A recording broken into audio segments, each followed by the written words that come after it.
Hey guys, welcome back to DC Extra. My name is Chris, and the day has finally come where I was able to watch The Flash, and today I'm going to be reviewing the movie. So without further ado, let's get into it.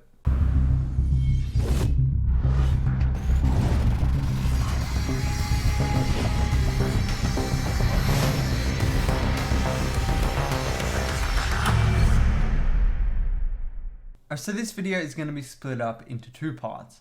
The first, where I talk about the movie without spoilers, and then I'll talk about the movie with spoilers. So if you haven't watched the movie, do not watch that second part, and I will give a warning before I get into that part. Alright, so starting with the non-spoiler review. Personally, I love this movie, and I think that all the hype that was built up was well worth it.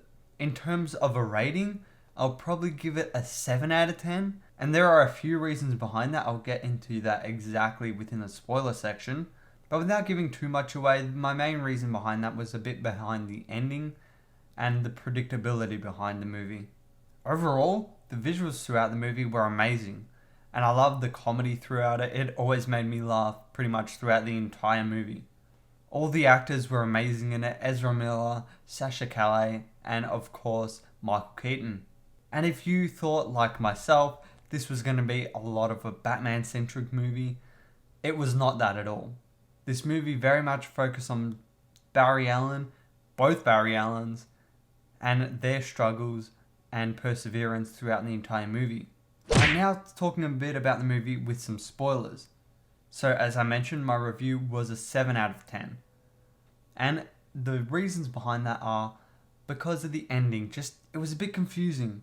As you know, that the DCEU is going to be rebooted into the DCU headed by James Gunn, and this was supposed to act as the reboot.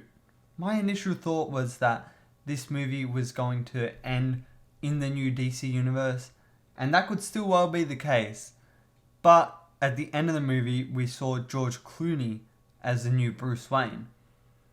And I'm pretty sure it has already been denied that he's going to be playing Batman in the DCU. Now, it could be that Barry, after finding out that this isn't the real Batman, goes back in time again and tries to fix things. And then we get our new Batman that's going to be playing in the DCU. But it's just a little confusing. I don't see why you couldn't have just left Bruce Wayne out of this and then it being in the new DCU. Or if you already have an actor that's going to be playing Batman, just show him instead. So that was just a bit of a confusing part for me. And that probably took away about 1 rating for me. Where the other 2 came from is just the predictability.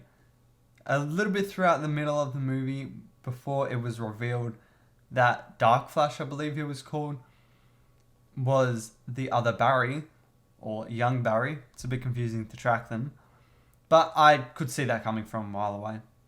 Even since he was first revealed, I kind of suspected it, but then when young Barry started getting impaled with shrapnel, I saw it coming immediately. Not to say that it wasn't still a nice surprise, but it was just very predictable. However, enough about the things I didn't like about the movie. Something I really loved about the movie was the multiverse scene. And if you've watched the movie, you definitely know what I'm talking about. The scene where both Barrys are in the Speed Force and they see multiple worlds crashing into each other. And we see a variety of characters from other DC projects, and a cameo from Nicolas Cage as Superman. A thing I would have really loved to see here is Grant Gustin's Flash, just to pay off the cameo Ezra Miller did in the Flash on CW, but that's not the hugest thing to get caught up in, so I'll give that a bit of a pass. But would have really loved that. It was really great to see Christopher Reeve Superman in there, paying respect to his portrayal of the character. And of course, seeing Helen Slater's Supergirl right beside him was also amazing, because I don't believe we ever saw that in the original movies. And it was a bit hard to tell in the movie, but I believe we also saw Adam West's Batman, and of course we had Michael Keaton's Batman throughout the entire thing. Well, not the entire thing, but a lot of it. So the only Batman we were really missing in the film was Val Kilmer, and of course Robert Pattinson, and I guess Christian Bale. So we've got about half the Batmans in there. Anyway, that is all for this review. So I hope you did enjoy my little take on the movie. And I will be putting out a breakdown as soon as I am able to get my hands on the movie digitally and I'm able to watch it frame by frame and carefully break it down. But until then, that is it for now. So I hope you did enjoy this video. If you did, please consider leaving a like and subscribing for more content like this. But until next time, this has been Chris, and I'll be seeing you.